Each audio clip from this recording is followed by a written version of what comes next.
ഞാൻ ഒരു അനുഭവം നിങ്ങളോട് പങ്കിടാം.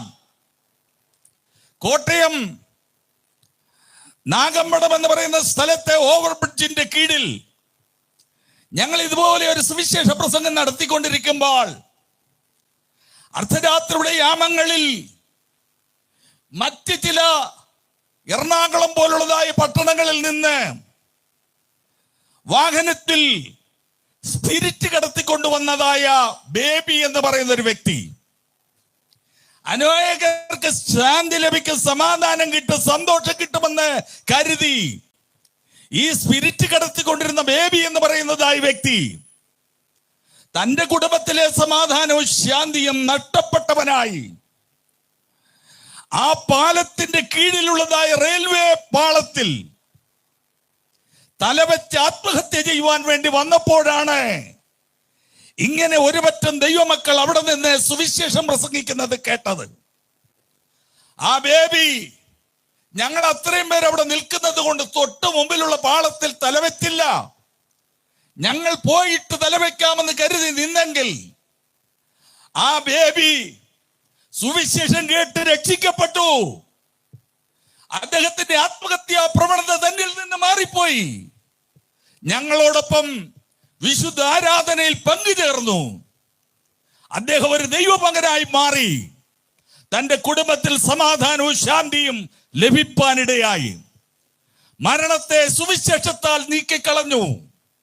പ്രിയപ്പെട്ട എന്റെ ദേശവാസികളെ, ഇന്ന് മരണത്തിൻ്റെതായിരിക്കുന്ന അളവുകൾ ഓരോ ദിവസവും കൂടിക്കൊണ്ടിരിക്കുകയാണ്. ഓരോ വർഷത്തെ ആത്മഹത്യയുടെ കണക്കുകൾ എടുത്തു നോക്കിയാൽ കഴിഞ്ഞ വർഷത്തേക്കാൾ ഈ വർഷം കൂടുതലാണ്. ഈ വർഷത്തേക്കാൾ അടുത്ത വർഷം കൂടുതലായിരിക്കും. എന്താണ് അതിന് കാരണം? വർദ്ധിച്ചു വരുന്ന പാപത്തിന്റെ പ്രവണതകളാണ്. ഞാൻ മറ്റൊരു സംഗതി നിങ്ങളോട് പറയാം.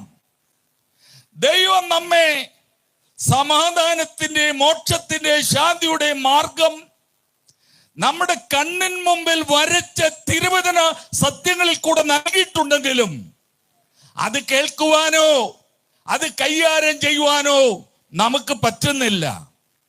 എൻ്റെ അയൽവാസികളായി ദേശവാസികളായിരിക്കുന്നവരോട് ഞാൻ പറയട്ടെ, ചില ദുഷ്ടപ്രവണതകൾ സമാധാനം വിളിച്ചു പറയുന്ന ആളുകളെ, മാനം മര്യാദയ്ക്ക് ആരാധിക്ക്, സത്യത്തിലും ആത്മാവിലും ആരാധിക്കുന്ന ദൈവജനത്തെ കുറിച്ച് തിന്മയായിട്ടുള്ള കളവുകൾ പറഞ്ഞ് പ്രചരിപ്പിക്കുന്നത് കൊണ്ട് നിങ്ങളുടെ തൊട്ടടുത്ത് സമാധാനം ലഭിക്കുന്ന ഒരിടം ദൈവത്താൽ നിയമിക്കപ്പെട്ടെങ്കിലും അതിലേക്ക് നിങ്ങൾക്കൊന്ന് പാദം വെക്കാൻ കഴിയാതെ ഏതോ അന്ധകാര ശക്തികൾ ദുഷ്ടവാക്കുകളാൽ നിങ്ങളെ പിടിച്ച് പുറകോട്ട് മാറ്റുമ്പോൾ ഇന്ന് ഈ സായന്ന വേളയിൽ സമാധാനത്തിന്റെ, ശാന്തിയുടെ സന്ദേശം നിങ്ങളുടെ വീട്ടിൽ വന്ന് ഡ്രമ്മുകൾ മുഴക്കി ഏതെങ്കിലും ആഘോഷപരമായ വാക്കുകൾ പറയുന്നതിനേക്കാൾ നിങ്ങളുടെ ഉള്ളത്തിൽ, നിങ്ങളുടെ ഭവനത്തിൽ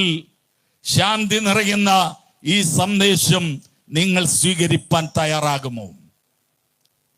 നമ്മുടെ മുമ്പിലുള്ള ഒരു യാഥാർത്ഥ്യം, മരണം എന്ന് പറയുന്നത് സാർവലൗകികമാണ്. ഏത് രാജ്യത്തുള്ളവർക്കും മരണമുണ്ട്. എന്നാൽ മരണം കഴിഞ്ഞ് ഒരു വസ്തുതയുടെ തിരുവചനം പ്രസ്താവിച്ചിട്ടുണ്ട്. അതിങ്ങനെയാണ്: ഒരിക്കൽ മരണവും പിന്നീട് ന്യായവിധിയും ദൈവം മനുഷ്യർക്കായി നിയമിച്ചിരിക്കുന്നു.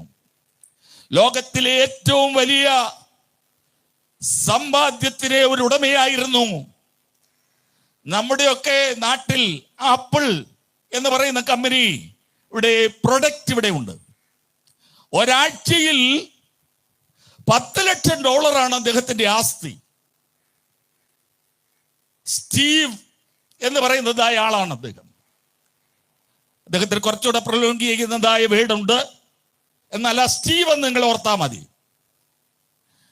ആയുസിന്റെ 56-ാമത്തെ വയസ്സിലേക്ക് കയറിയപ്പോൾ തനിക്ക് പെട്ടെന്ന് ഒരു രോഗം പിടിപെട്ടു. ആ വേദന കൊണ്ട് വിളയുന്ന സമയത്ത് ഡോക്ടറോട് പറഞ്ഞ്, ഞാൻ ഇന്നാരാണ്, ആപ്പിൾ കമ്പനിയുടേതായിരിക്കുന്ന സ്ഥാപകനാണ്, ലക്ഷക്കണക്കിന് $, വരുമാനമുള്ളവനാണ്, എന്നെ ഏതെങ്കിലും വിധത്തിൽ എന്റെ പ്രാണനെ രക്ഷിക്കണം. അദ്ദേഹത്തെ ശുശ്രൂഷിച്ചുകൊണ്ടിരുന്ന ഡോക്ടർ പ്രകാരം പറഞ്ഞു, ദാറ്റ് ഈസ് ഇമ്പോസിബിൾ, അത് അസാധ്യമാണ്. ഏതാനും ദിവസങ്ങൾ മാത്രമേ നിങ്ങളുടെ മുമ്പിലുള്ളൂ. അപ്പോഴാണ് താൻ തിരിഞ്ഞു ചിന്തിക്കുന്നത്. ഈ 56 വയസ്സ് വരെയും നേട്ടങ്ങളുടെ പിന്നാലെ തന്റെ കമ്പനിയുടെ വികസനത്തിന് വേണ്ടിയുള്ള ചിന്തയാൽ താൻ മുൻപോട്ട് പോയെങ്കിൽ തനിക്കൊന്ന് ആസ്വദിക്കാൻ, താൻ നേടിയ സമ്പത്തുകളെ ഒന്ന് സന്തോഷിക്കാനുള്ളതായ അവസരം തനിക്ക് കിട്ടിയില്ലല്ലോ എന്നോർത്ത് താൻ ഭാരപ്പെടുകയുണ്ടായി. എന്തിനു പറയുന്നു? തനിക്ക് ലോകത്തിൽ കൂടുതൽ നാൾ ജീവിക്കാൻ കഴിഞ്ഞില്ല. എന്റെ പ്രിയപ്പെട്ടവരെ, ഞാനൊരു ദുഃഖസത്യം നിങ്ങളോട് പറയാം.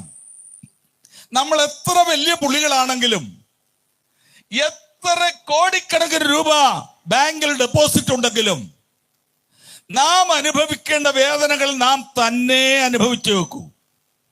നിങ്ങളുടെ വീട്ടിലൊരു ജോലിക്കാരിയെ നിർത്തിയിട്ട് അടുക്കളപ്പണി വേണമെങ്കിൽ, അല്ലെങ്കിൽ പറമ്പിലെ പണി ചെയ്യാം. പക്ഷെ ഒരു വേദന ഉണ്ടായാൽ സഹിക്കാൻ ഒരുത്തനെ വിളിക്കാനൊക്കത്തില്ല. അത് നിങ്ങൾ തന്നെ സഹിച്ചേ മതിയാകുള്ളൂ. ഇതെന്താണ് വിളിച്ചറിയിക്കുന്നതെന്ന് അറിയാമോ? വേദനയുണ്ടെങ്കിൽ വേദന മാത്രമല്ല, അതിന്റെ പിമ്പിൽ മരണം കൂടെ ഉണ്ട്. ആർക്കെങ്കിലും എഴുതിയിരിക്കാൻ പറ്റുമോ? ലോകത്തിന്റെ കാലഗതി മാറി മറിഞ്ഞുകൊണ്ടിരിക്കുന്നു. നമ്മുടെ ജീവിതത്തിന്റെ അവസ്ഥയുടെ അവസാന ഘട്ടത്തിലേക്ക് നാം നടന്നു നീങ്ങിക്കൊണ്ടിരിക്കുകയാണ്. എന്നാൽ ചില ആളുകൾ നേരത്തെ തന്നെ അതിന് വിഷമതരായിത്തീരുന്നു.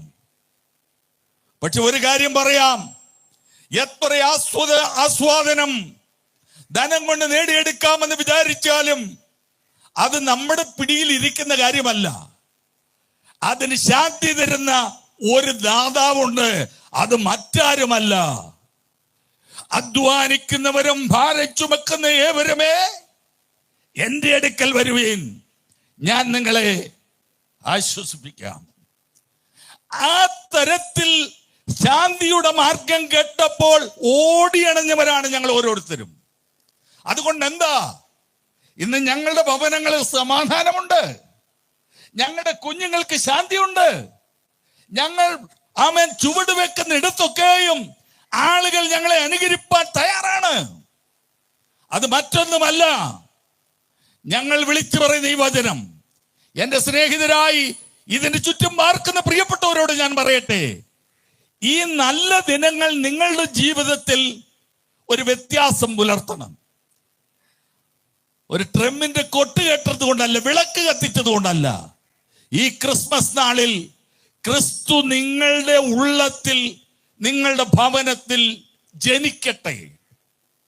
അതിന് നിങ്ങൾ തയ്യാറുണ്ടോ? ഇന്നലെ വരെ നടന്നു പോയതായ ഒരു ദിനചര്യയല്ല നാളെ മുതൽ നിങ്ങൾ നയിക്കാൻ പോകുന്നത്. വ്യത്യാസം വരും. ഞാൻ ഒരു സംഭവം കൂടെ പറഞ്ഞ് സമയമില്ലാത്തത് കൊണ്ട് നിർത്താം. അമേരിക്ക കണ്ടിട്ടുള്ളതിൽ ഏറ്റവും ഇന്നും ബഹുമാനിക്കുന്ന ഒരു ആളാണ് എബ്രഹാം. അത് അമേരിക്കയുടെ മുൻ പ്രസിഡന്റ് ആയിരുന്ന എബ്രഹാം ലിങ്കൺ.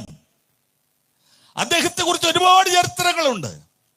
എന്നാൽ അമേരിക്കയ്ക്ക് അദ്ദേഹത്തെ മറക്കാനൊക്കത്തില്ല. ഇന്നത്തെ അമേരിക്കയിലെ ഡോളറിനകത്ത് പോലും മഹാത്മാഗാന്ധിയുടെ പടം വെച്ചിരിക്കുന്ന പോലെ ആ മുഖം പ്രത്യക്ഷമാണ്. അത് കാരണം എന്താണെന്നറിയാം? അമേരിക്ക എന്ന് പറയുന്നതായ ഇന്ന് അനേകരുടെ സ്വപ്ന ലോകമാകുന്ന അമേരിക്കയിൽ ഒരു കാലത്ത് കറുത്ത വർഗക്കാർ ആഫ്രിക്കയിൽ നിന്ന് കൂലിവേലയ്ക്ക് വേണ്ടി പണി ചെയ്യിപ്പിക്കാൻ അമേരിക്കയിലേക്ക് കൊണ്ടുവന്നതാണെങ്കിൽ ആ അടിമ വ്യവസ്ഥിതികൾ അവിടെ നിലനിന്നു പോകുന്നു.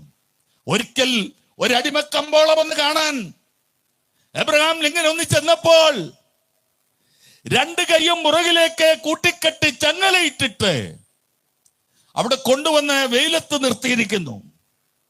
ചിലരെ ചാട്ടവാറ് കൊണ്ടടിക്കുന്നു. എന്തിനാണ്? എബ്രഹാം ലിങ്കൻ അത് കണ്ടപ്പോൾ ഭയങ്കര സങ്കടമുണ്ട്. ആ മനുഷ്യൻ ആ വ്യവസ്ഥ നടത്തിക്കൊണ്ടിരിക്കുന്നവരോട് പറഞ്ഞു, ഇനി ഇതരുത്. ഇവിടെ എന്റെ രാജ്യത്ത് സകല ജനത്തെ സ്വാതന്ത്ര്യം പ്രഖ്യാപിക്കാൻ പോവുകയാണ്. അദ്ദേഹം ഉറപ്പിൽ അദ്ദേഹത്തിന്റെ സെനറ്റ് അംഗങ്ങളോട് കാര്യങ്ങളെ കുറിച്ച് അടുത്തത് മീറ്റിംഗ് കൂടിയപ്പോൾ ആലോചിക്കുകയും അമേരിക്കയിൽ മുഴുവനും സ്വാതന്ത്ര്യം പ്രഖ്യാപിച്ചു. തൽഫലമായി അമേരിക്കയിലുള്ള കറുത്തവർഗക്കാർ സ്വതന്ത്രരായി തീർന്നു. എന്നാൽ അത് സഹിക്കാൻ വയ്യാത്ത ആളുകളും ഉണ്ടായിരുന്നു. അത്ര നല്ല പ്രവൃത്തി ചെയ്തിട്ടും അമേരിക്ക മറക്കാൻ കഴിയാത്തതായ സംഭാവന ചെയ്ത എബ്രഹാം ലിങ്കൻ മരിച്ചത് സ്വാഭാവിക മരണത്താലല്ല, പിന്നെയോ ഒരു വ്യക്തിയുടെ തോക്കിനകത്തുനിന്ന് പുറപ്പെട്ട മരണകരമായ ആ വെടിയുണ്ടയാണ് അദ്ദേഹത്തെ തകർത്തത്.